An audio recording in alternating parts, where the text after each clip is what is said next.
to our CEO Speaker Series. Our Speaker Series is our opportunity to give our graduate students an up-close and personal look at what does it mean to be a retail leader.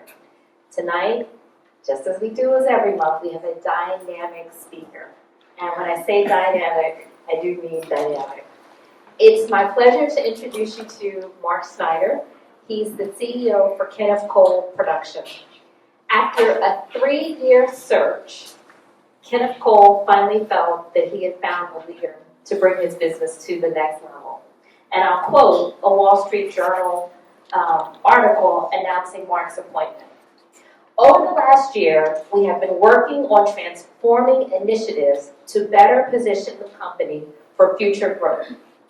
Marc's vast background and success in all facets of the apparel, footwear, and accessories business will be instrumental in navigating this journey, and I'm thrilled to welcome and partner with our new CEO. Words from Kenneth Cole. Before Marc joined Kenneth Cole, he was the group president of the Heritage Division of PVH. In that role, he had responsibility that led him beyond his work there to also be a vice president at Timberland Corporation, where he was responsible for global products, merchandising, and licensing, a key element in the fashion business that you'll hear more about tonight. He has held several leadership positions in the apparel industry, including divisional vice president and group vice president of the men's division at Macy's, and executive vice president of merchandising, design, and planning at Melville Corporation.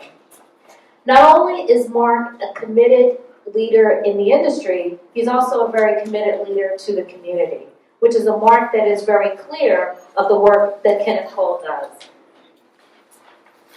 Marc is a board member of Read to Grow, a Connecticut nonprofit organization that promotes early literacy and reading development and serves as the board of directors for R.J. Julia Independent Booksellers.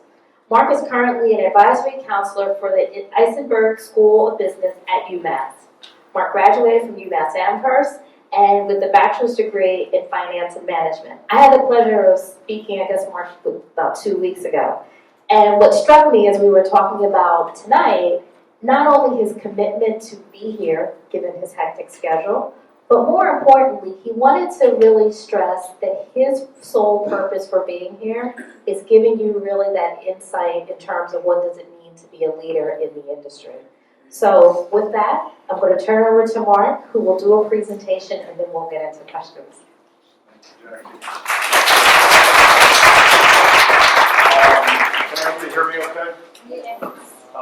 It'll just teach you very quickly not to trust the Wall Street Journal based on those words, but they're very kind, and that's what the media can do for you and make you look a little bit better than what you actually are. One, it is my honor to be here. I appreciated the invite. One of the things that I truly enjoy is engaging with students that are considering going into this industry, and the reason being is that I have been fortunate enough to have so many wonderful mentors in my career. And what I found about the mentors or people that took the time to talk about the industry, to talk about opportunities, to talk about experiences, I found it to be really unique to this industry, whereas we're not necessarily, we are competing, but people really care about the industry, they care about the individuals, and if I can influence or help one or two, then I feel like I've accomplished something today other than selling more jeans or more shoes or something along those lines. So one, it's really my honor to be here. What I am going to do is do a little bit of presentation. I'll walk you through this. Sorry about turning back and forth. Connecting with consumers. I want to make it clear from my perspective, and I think it's something overlooked, coming over this way. Sorry. Thank you. Is that I don't have a job if I'm not respectful to my consumers and if I don't connect with them. A lot of people don't recognize that, so if I wax on It's because what Jackie didn't say in the articles that when I did get hired was said veteran industry leader. It was a euphemism for saying somebody who's very old. And my team at Kenneth Cole reminds me of that daily when they call me veteran. But what I'm trying to talk about here is connecting with consumers. And I'll give you two stories that really resonate. And one of them I thought of earlier is that when I was a young kid, I was 8 or 9, my dad owned a shoe store. And I used to work in the shoe store on Saturdays. And so this is one of those stories. I walked to school and I had to make my own shoes and things. No, it's not that story, but I'd work on Saturdays in the stockroom. And I'd ask him, why do I have to work in the stockroom? He said, the stockroom is really important. If you don't have a clean stockroom, you can't sell anything on the front end if anybody's worked in a store. So he was teaching me this at 8 or 9.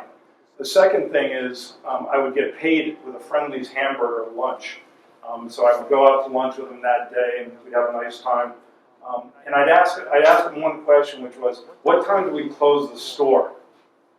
And his answer was very simple, when the last customer leaves. There wasn't a time, because he recognized the consumer was actually paying for our home, our schooling, the clothing and everything. And it was really a simpler time, but it was really powerful to me. I didn't recognize it at 8 or 9. It wasn't that dimensional to understand what he was trying to teach me. But it did come back to me when I was a sales manager at Macy's years later when I was in the training program. I'll talk a little bit about that. I walked up, I was in Queens, New York. So I came from Massachusetts. They told me I was going to Jamaica. So I said, great, I haven't been to Jamaica. I'll go to the island. I didn't know Macy's had a store there. I ended up in Queens. And that's a true story. So I was like, okay, I'm a little naive. I was in Queens for a year as a sales manager, and I once caught my group, my folks running the women's apparel department complaining about long lines, and they said, "Oh God, the lines are so long. This is just brutal. I wish it would die down." It's like connecting with consumers. I tried to explain to them, we don't have a job if those lines aren't long. So that's the opening. So if I go at this pace, we'll be here all night, because I have about 70 slides. But I just want to frame it up that these are important things to me. Connecting with consumers, consumers matter greatly. So I will take it from there. I will do an introduction. I just did the introduction. Kenneth Cole, I'm going to talk the introduction, is going to a little bit about strategy. I'm a merchant, but I'm a strategist at heart. And I'll explain why. I'll talk a little bit about Kenneth Cole, the man, the brand, and the evolution of Kenneth Cole. It's an interesting story. It's a pretty good case study about how you combine New York style and fashion or business with social awareness or social consciousness. I've had the good fortune of working with companies, Timberland, that a lot of things matter as much as selling goods. And then I will take question and answers. I think Jackie has some questions, but I'd open it up to you guys, and I will stay on schedule. I'm a little bit of a time nut. Introduction. Okay, stop the world. I want to get off, or a nice planet will take it. Those are the choices. I mean, there's more choices in life. There's a lot going on. There are a lot of issues confronting this industry. You are entering at an interesting time. And I will tell you that. We can't stop the world. I don't want to stop the world. I don't think it's necessary to stop the world. But we're constantly on the go. You guys are constantly on the go. Thrives on next, not now. Stay ahead just to keep up. And we have unlimited choices with limited time.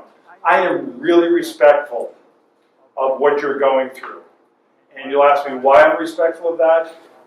Millennial generation, 90, what are they, the numbers that are out there, 94 million millennials out of 330 million people in this country.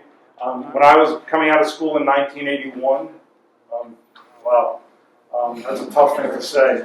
I was coming out of school, can't even repeat that, 1981. It would be the equivalent of me sitting in my senior year and having somebody from like 1948 talking to me.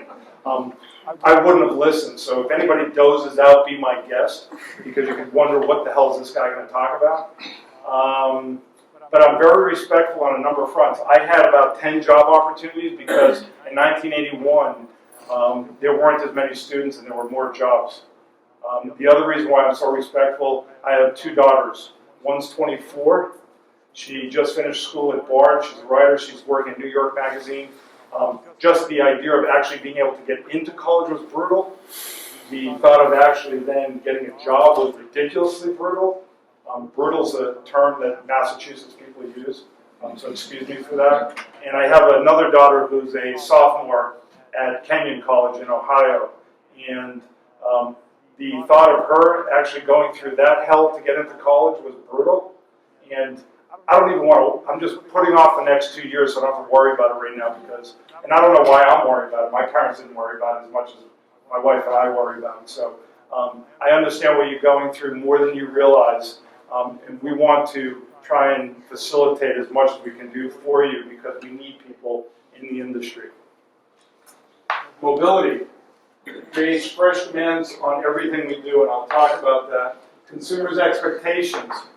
Listen and learn, personalization, 24/7 access and service, and not or. So why I put this up there, and I'm going to try and rush through some of this. I believe that this generation, when I was growing up, it was or. You could get fashion or functional product. You could get something at an opening price point, but it really wasn't great quality. You could get this or this. Guess what? There's no more or. This generation, you guys can get everything. And we have to, as retailers, as merchants, deliver and. I want a great sweater. I want it at great value. I want it delivered to me tonight. I don't want to pay for delivery because I don't have to. And I want it to be able to return it by tomorrow and get my money back. What do you think of that? I think that's the environment in which we live in. Deal with it. Figure it out.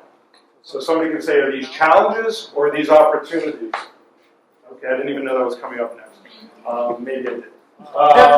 No time zones. So there are no time zones. I mean, I travel everywhere. I've been in Asia 60, 70 times throughout my career. I was in Europe 15 times a year. There's no time zones. They did a study with me when I was up in Boston. Harvard was doing a study on the BlackBerry. Does it free you up or does it tie you down? To me, it freed me up because then I could do whatever I wanted, whenever I wanted. There are no borders. You can go anywhere at any time. No boundaries, just opportunities. Do not lose sight of this. To me, you can either complain about all these things or you can start to see opportunities. They are presenting themselves daily. Those that listen or those that observe, those that want to figure it out will find opportunities. That's what good merchants do. I think this school was founded as a merchandising school. To me, merchants are critically important. And I define merchants as people who are business people looking to connect opportunity with solutions and create a business model. That's it. I'm not a designer. If you left a blank wall, if you put me in a room with a blank wall, the wall would stay blank. I'm very respectful of designers. I do speak at RISD. There are designers up there. I do get a chance. I'm very impressed by the designers. And then I can go in and critique whether it actually has a marketplace. That's not me. I'm not a designer. Big opportunities. So you must evolve physically, digitally, socially, everything. There's no more or. We are going through marketing exercises. How do we impact? How do we make headway from a social standpoint? All of it. The only way you do that is with a focused strategy. And you'll see my rules of strategy. I believe everything goes around the strategy. When I was younger, I would run to the fire. I would be tactical. I was trying to put out fires. I didn't understand that I was actually creating the fires. I have learned over time that I can prevent, I want to sound like Smokey the Bear. You guys don't even know who Smokey the Bear is. That's what's even more annoying. Okay, thank you. One person. Smokey the Bear was about preventing forest fires. I use this in strategy is that I was one of those, the Cape Crusader. I was going to solve all the problems when I was at Macy's because we were rushing into the problems. I didn't realize at that point I was creating a lot of problems. We were creating problems. Over time or over strategy, and why I believe in strategy is that if you develop a focused strategy that involves all of this, merchandising, e-commerce, retail experience, design, production, good communication, you can prevent a lot of problems. Preventing problems allows you the opportunity to continue to develop a focused strategy. So, I'm going to spend a few minutes on the rules of strategy. Okay? Here we go. These are my rules. Just so you know, if you go look up strategy online, you will be inundated with thousands and thousands of pages. So this is not the only strategic approach. Do your own research. It's the rules of Marc Schneider strategy. That is very limited. So do your own. There's many different ways to actually get to where you're going. You have to find your own. There's a definition of a noun, a plan, a method, a series of maneuvers for attaining a specific goal or result. Lewis Carroll. Does anybody know who Lewis Carroll is? I'm going to show my age again. Come on, somebody. Alice in Wonderland. Don't ask me why they use this in Alice in Wonderland, but I guess you were heading down a lot of rabbit holes in Alice in Wonderland. I lived by this in my business school. I studied under Professor George Odion, who was a disciple of Peter Drucker. Peter Drucker was Management by Objectives. If you don't know where you are going, any road will get you there. It's probably the biggest learning that I had in 4 years of school. I shouldn't tell that to my parents, but it was truly that important to me because it set me on a road of a strategic path. Steps to strategy: empirical rigor, creative thinking equals good decision making. Check. That was by the Harvard Business Review. There's a perfect example. I just liked it because I went to UMass. I couldn't get into Harvard, so I quote Harvard. I couldn't get in. I always joke that I chose not to go there. And people say, that's pretty unique. You're one of the few, considering they get 40,000 applications and they accept 2,000. And I say that I specifically chose not to go there because they did not accept me, which I am not going to a school that doesn't accept me. One, frame a choice, convert your issues. So you got to frame a choice. What are we trying to do? What might we do? Two, generate possibilities. I expect everybody who I'm working with to come to any meeting with framing the goal, generating possibilities, specifying conditions. What are the conditions? What are the current scenario? Identify barriers. Why shouldn't we do this? What's in our way? Where do we go from here? Design tests. Anybody who doesn't test and react, I don't get it, since there's many ways in which to test today, so I feel strongly that you don't need to go all in. Conduct the test. Make your choice. I rushed through that. Anybody can get a copy of this. It's not a problem. This isn't copyrighted. I'm not publishing anything in my life. Firmly believe that. Now that we've made a choice, are we done or are we just getting started? This I have to just tell you, I can't tell you as a leadership position, once you've done all this work, we're halfway home. And this is something I have to stress to everybody in here is that communication, collaboration, getting the organization aligned. So starting with this process, developing a strategic plan, having people build the strategic plan, engaging them, collaborating, not just coming from a top-down, bottom-up. I don't even like the term top-down. I find it offensive. I found it offensive when I was just a trainee. It's, well, we're coming in with a top-down strategic plan. Have you thought about anything else? That goes back to my opening comment about bringing your A game. Come prepared. The reason why people are going to hire you is because you have a unique perspective that they no longer have. I do not have your perspective. You do not have my perspective. Don't undervalue your perspective. I can't stress it enough. In a leader or somebody who's in a position to not respect your point of view, you're working for the wrong person with the wrong company. I can't stress that enough. That's my opinion. We have lots of people. We have 40% of our population in our company are millennials.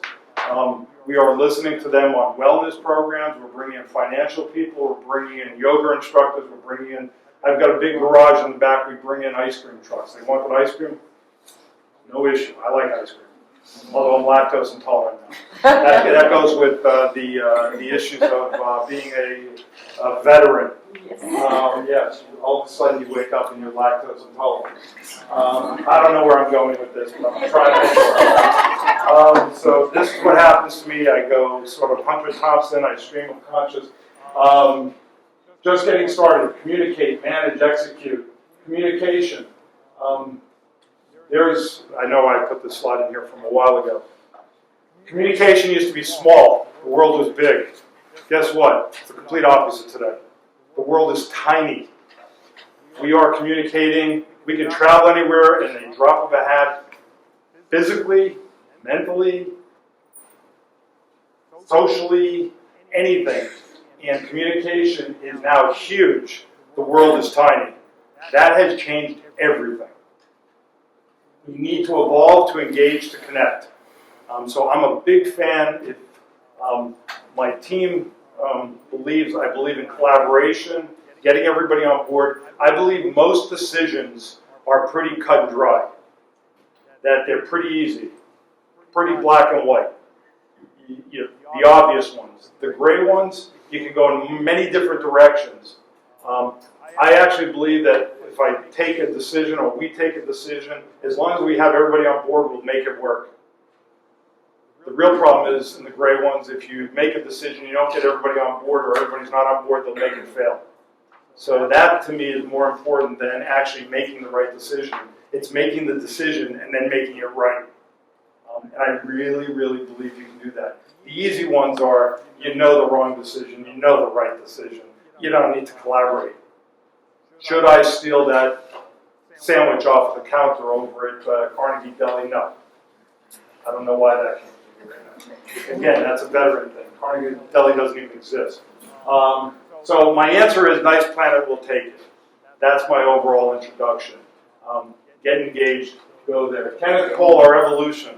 Still on schedule? Am I doing okay or moving along? One step back, 1,000 steps forward. Our brand history. I'll whip through this. Does everybody know Kenneth Cole, the brand? Kenneth Cole, the man, is a good guy. It's his birthday today, and I couldn't believe he's standing right here. I said that. I just sent him a note. I said, I'm giving a presentation. You're behind me.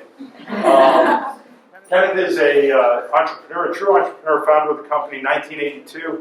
He basically did not have the money to start a company. He went to Italy, bought 40,000 pairs of shoes, did not have a place to show those shoes during a shoe show. He wanted to rent a truck, an 18-wheeler. He could, and park it on the street by the shoe show.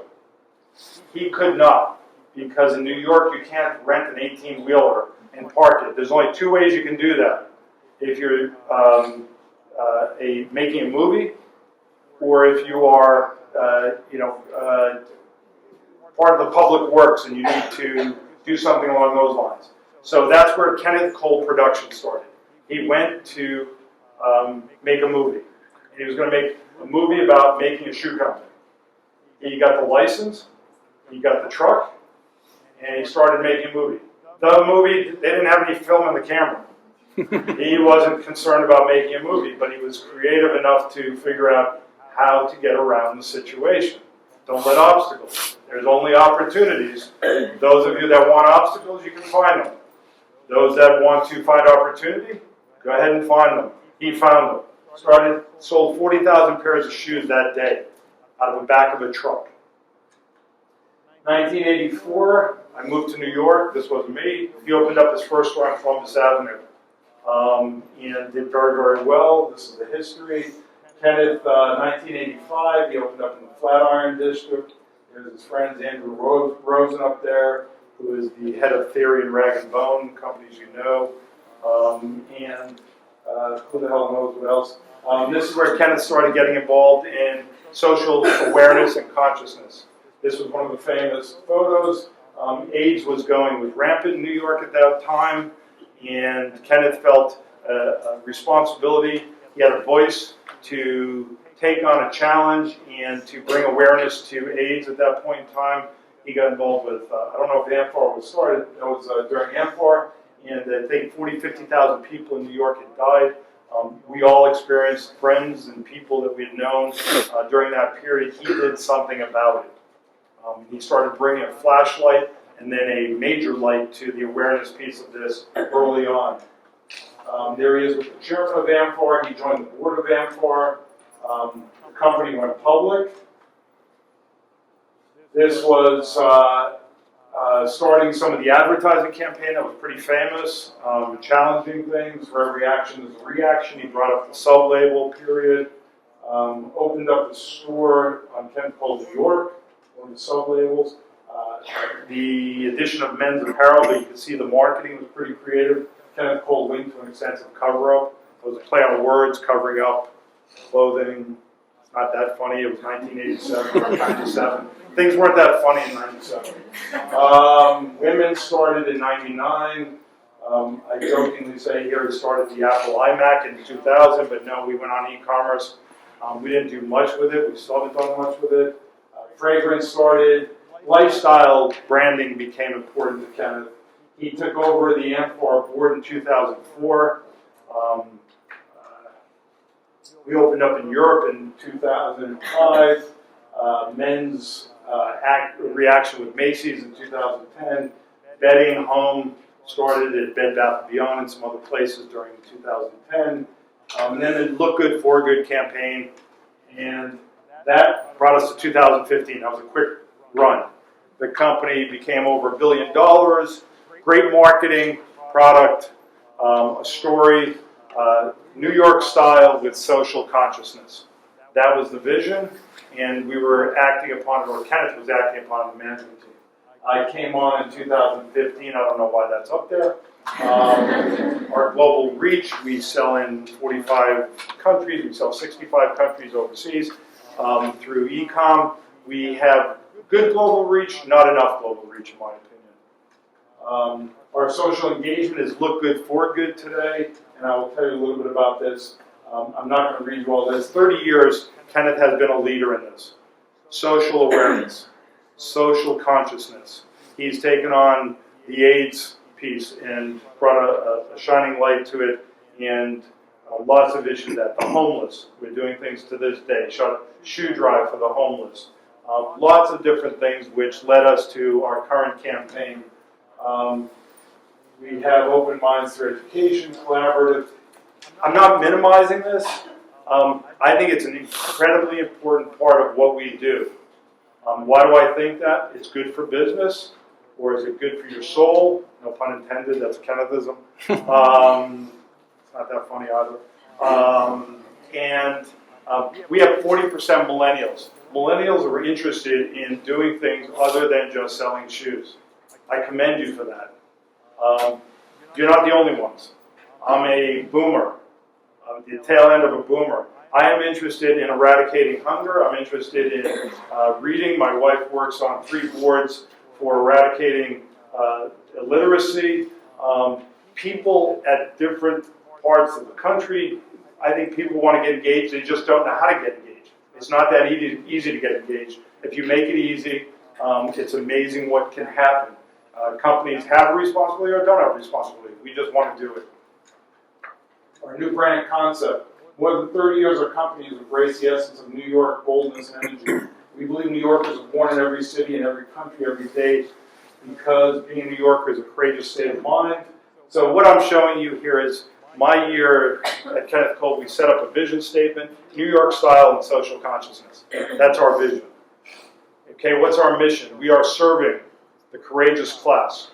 We define what the courageous class is, and what are we serving them? We're serving them an urban uniform. We've defined what an urban uniform is.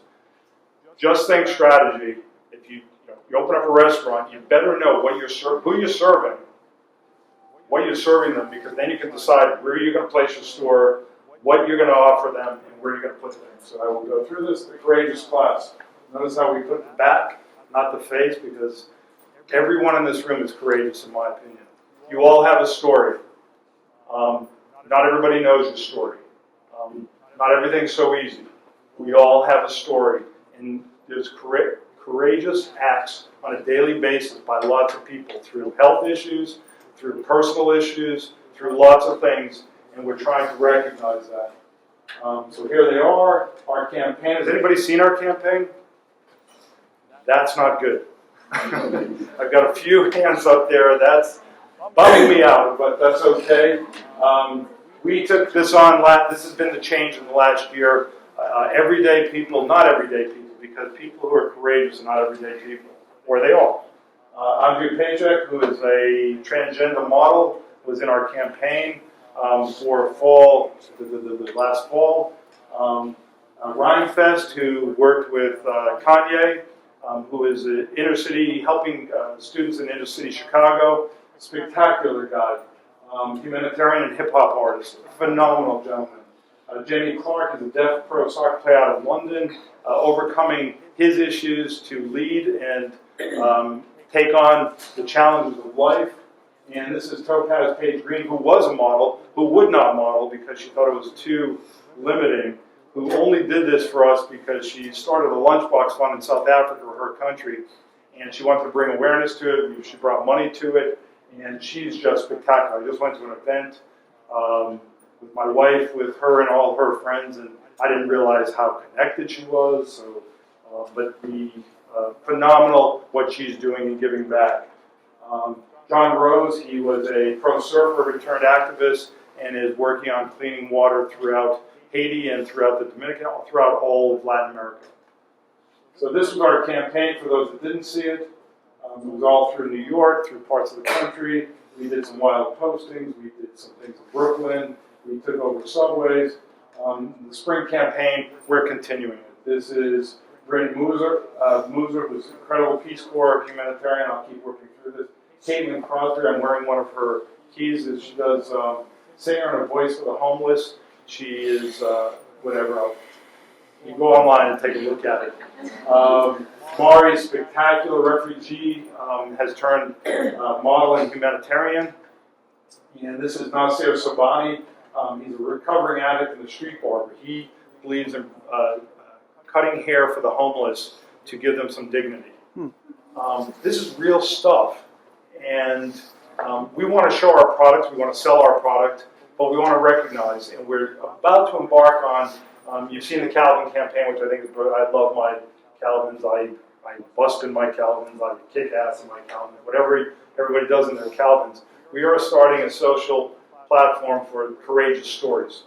And we're already recruiting, no, we don't have to recruit, we're getting letters from people. We want it to be about that, about courageous stories. You don't have to send us selfies. It's going to be more about stories. There's a lot of courageous acts throughout this country, throughout this world. We just signed an agreement in South Korea. They're sending us stories from South Koreans that are courageous, that they want in their ad campaign. Okay, I'm moving along. This is Sean Ross, a model with albinism, a terrific gentleman. They need a uniform. This is the uniform. I'm going to whip through this because I know I'm running out of time. Our consumer experience, we want to connect all the dots. We opened up a store on Bond and Bowery. It's interactive. It's open 24/7. How does that work? You can shop online 24/7. We believe that you should be able to shop physically 24/7. You just have to send us a text. We'll open the store for you. Anytime somebody's coming in from Europe, they need something. It's not like we're like a medical clinic. So we're hoping nobody with strep throat needs to come in and get a pair of shoes. But where you see City MD showing up on every street corner.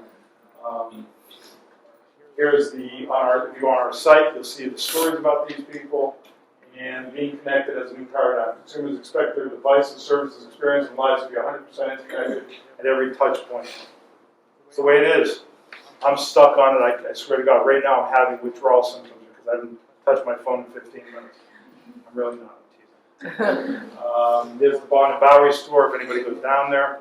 Just so you know, when I moved to New York, if I would drive my car coming back from Massachusetts through Bond and Bowery, there were open barrels with fires going on in 1982. It was Skid Row of New York, and now it's John Barbados, Kenneth Cole, and every other hip retailer down there. It's kind of weird to me. Our concierge service, 24/7 outlet. Boom. Thank you for allowing me to connect with all of you today. So that gives a history of looking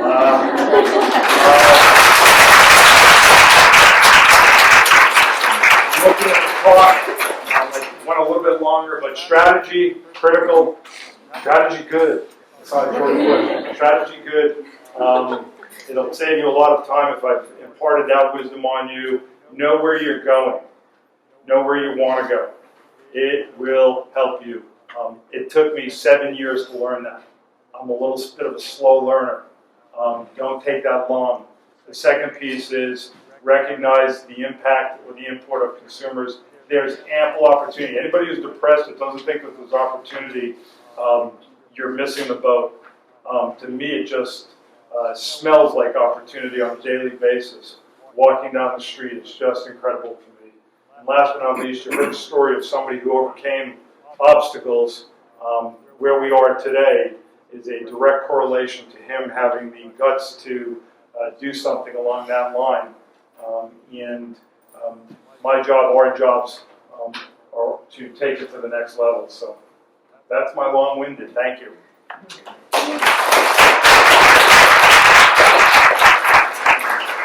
Wow. Well, I mean, I have a few prepared questions, but I also know our audience has questions as well. So what I'm going to do is just ask a few questions. Actually, one of the questions kind of came from what you just showed.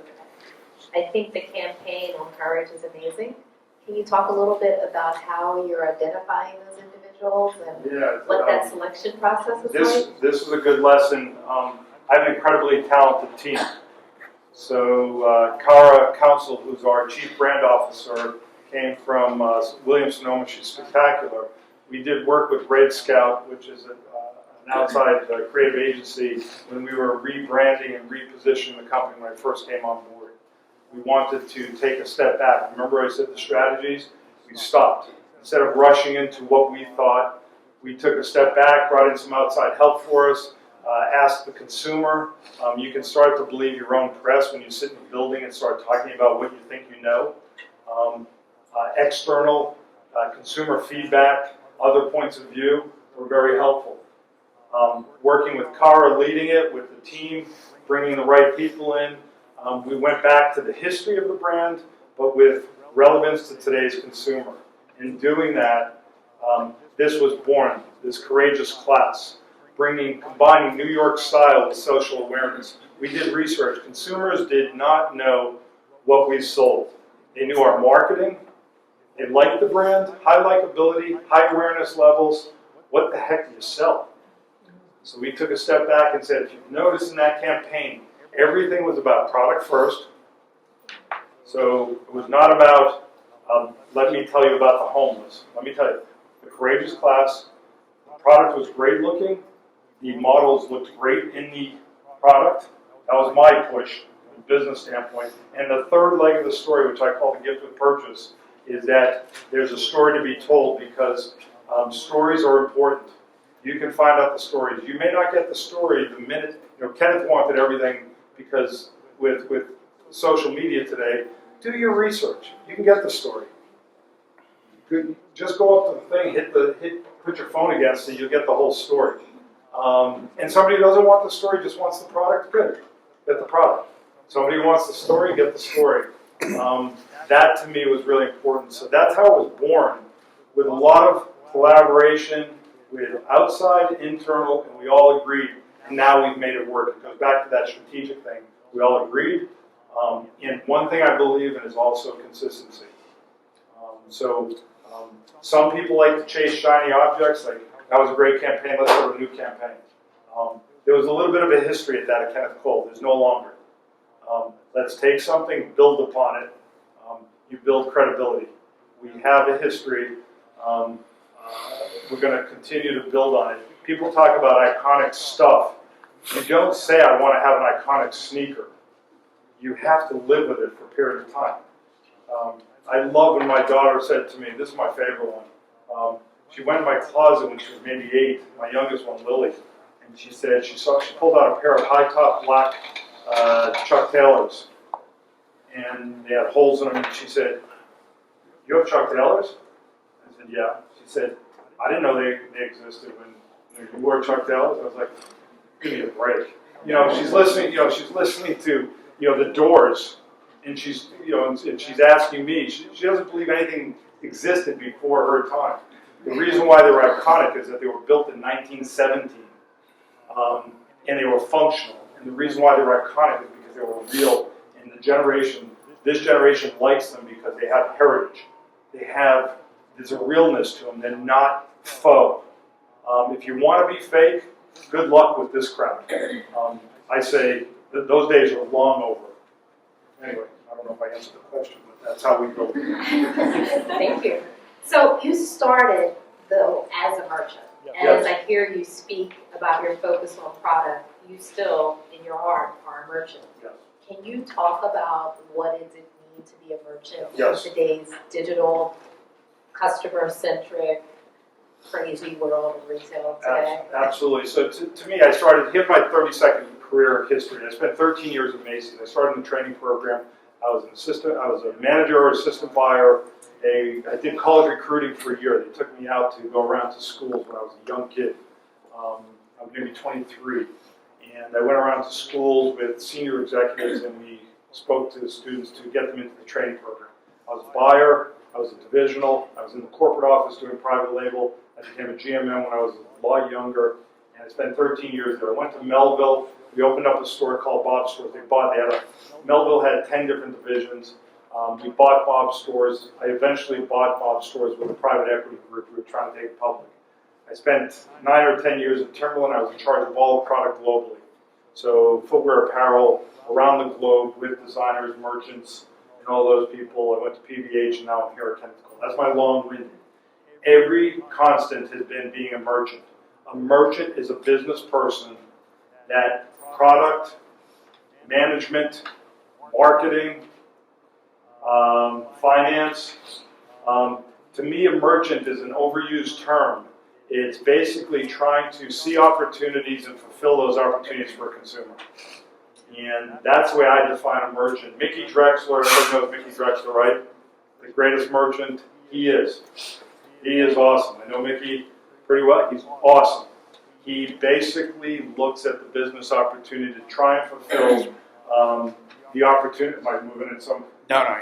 Okay, so I'm sorry. Don't In mind. trying to fulfill consumers' expectations or desires, and that's something that you have to be aware of. And so I consider a business person that has all the capabilities from a creative standpoint, from a financial standpoint, from a management standpoint, and leading teams or being part of a team. It's not a designer. So Jackie asked me earlier, when business meets fashion, I don't even know what fashion means. I said this earlier, everything's fashion. You don't think Apple is a fashionable company? Google's a fashion. Look at the work that went into just how they approach things. We are all in the fashion business because this is a sad thing to say, is that what we need versus what we want are two different things. And if we only sell what people need, we're going to have a lot less jobs, I promise you. We sell want. And a lot of want is a lot of fashion. So being a merchant is being cognizant of all the components that go into satisfying a consumer. And that means management, finance, marketing, and how they're all integrated completely. So I want to open it up to get your question. And just raise your hand, and what we'll do is if you could repeat the question, that way it comes. Not a problem. So questions from our students? There's a hand Please. way in the back. What I'm gonna do is try and pass down the mic. You can hear you. Sorry. Can you move that light this way towards you?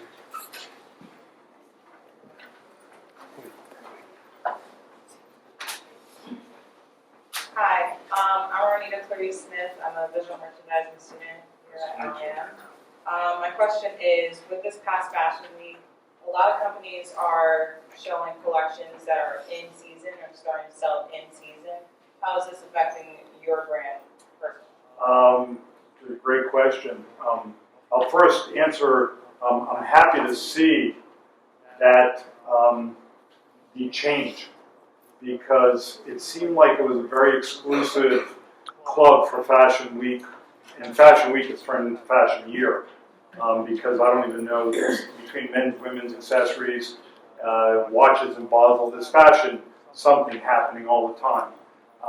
I always thought there was a disconnect between couture, fashion, runway, and the average consumer is like this. And not only that, but Fashion Week was geared towards the buyers, not towards the ultimate consumers. So I'm not criticizing, I'm just saying it's the way it is. The idea of actually creating Fashion Week for the ultimate consumer is very attractive to me. It seems like the opening, connecting with consumers. That's who I'm most interested in. In the past, we've had to connect with the customer. The customer is the retailer. If you're a wholesaler, the customer is the retailer, then the retailer dilutes what you want to say unless you open your own stores. And then by the time it gets to the consumer, it could be, like telephone. So I'm a big fan of how we can shorten the lead times to get product from to, because communication has grown and the world has gotten smaller.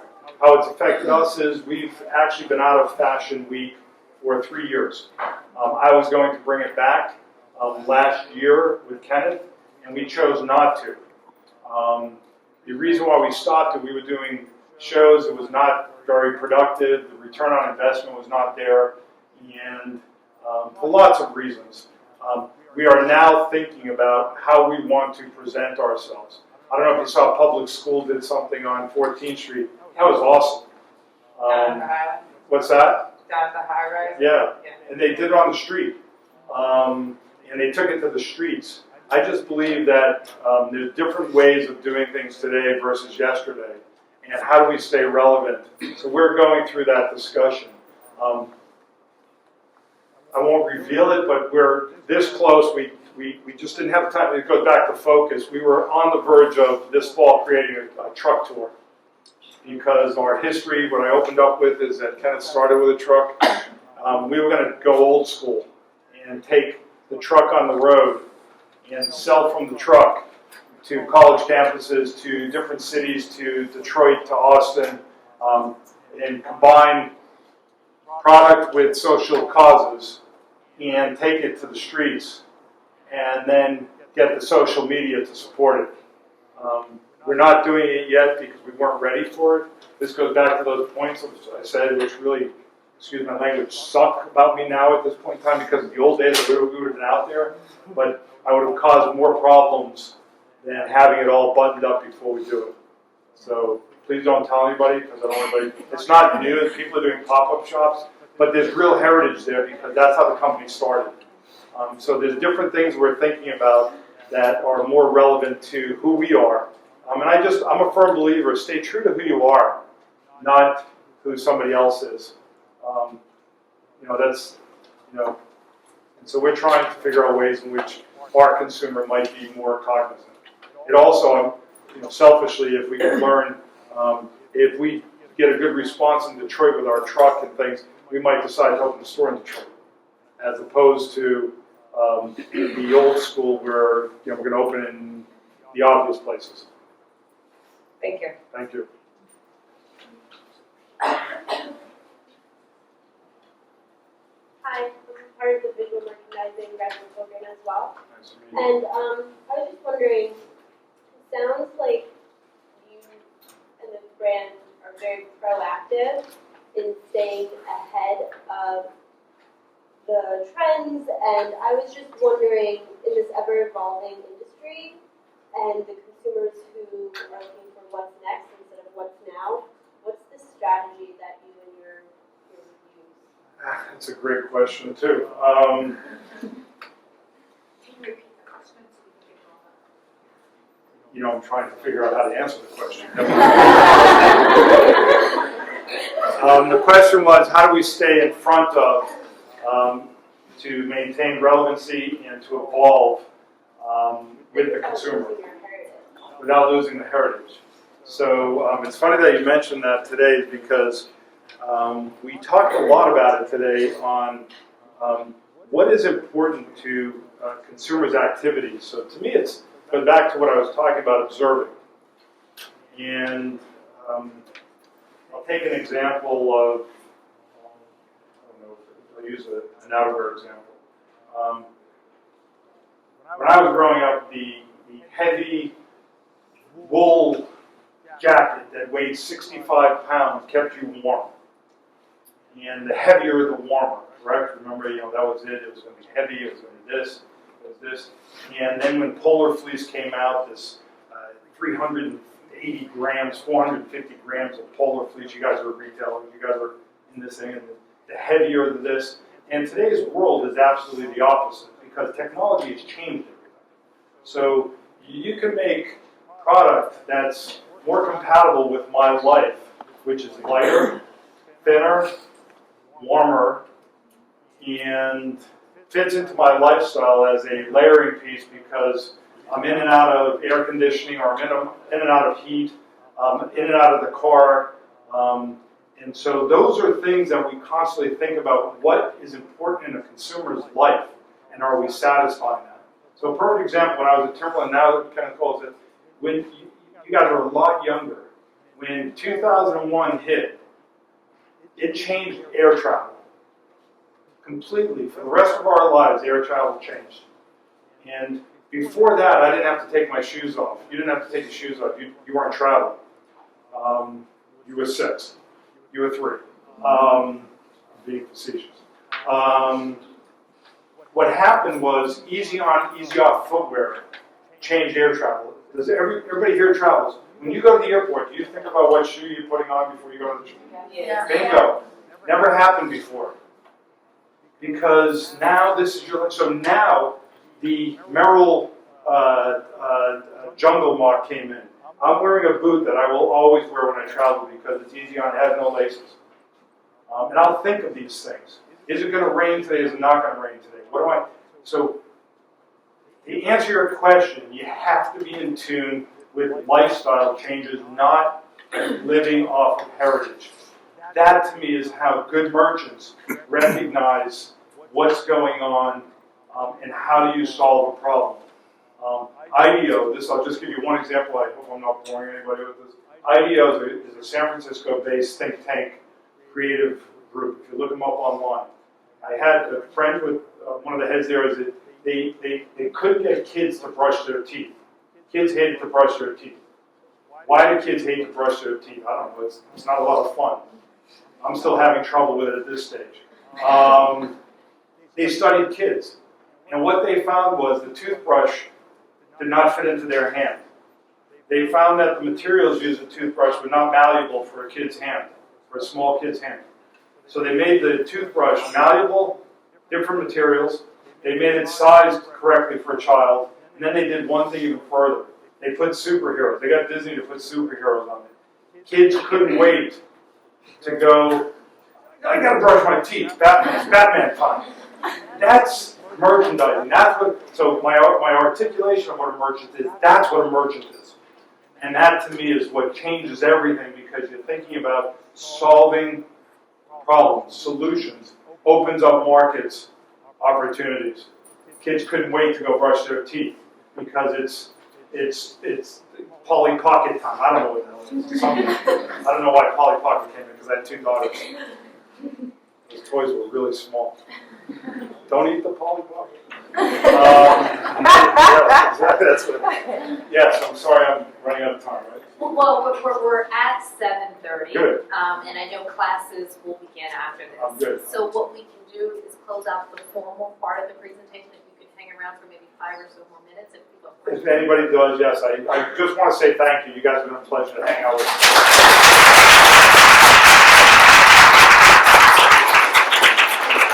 From the graduate program at LIM College, we wanted to say thank you Oh, that's great. This was my for your office. participation. That's terrific. And the big takeaway for me this evening was to be true to yourself. And I really appreciate the insight that you shared, the company history, where you're headed, and look forward to continuing to hear more. Thank you. Mark, thank you.